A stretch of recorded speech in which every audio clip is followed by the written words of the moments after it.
All right, guys, I'm back. Here's the before, right? Now here's the after. You see, with a little bit of contact paper, this time I use this type of print and everything like that. These are going to be for shelves.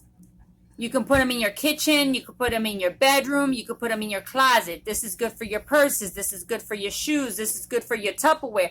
Anything that you need a shelf for, it's great. But you see a little bit of contact paper, how it makes it look so much different and everything like that. And you see how bad that looks? It has like a little bit of water damage and stuff like that. But with a little bit of contact paper, you can cover that up.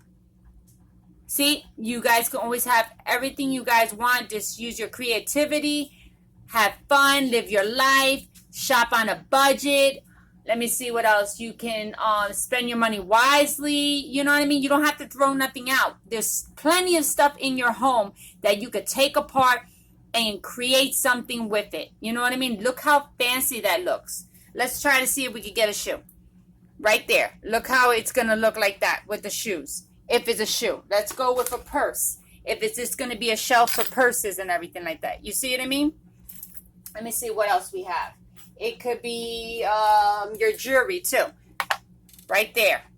You could do whatever you guys want with it. You know what I mean? And you don't have to spend big bucks to have stuff that's nice. You want to live like, how do you say it, luxury, elegancy and everything like that, you can do that with fraction of the cost. And I'm teaching you that in my video. So subscribe to my channel if you guys want to get the knowledge, get the information, and live a better life. Bye, everyone.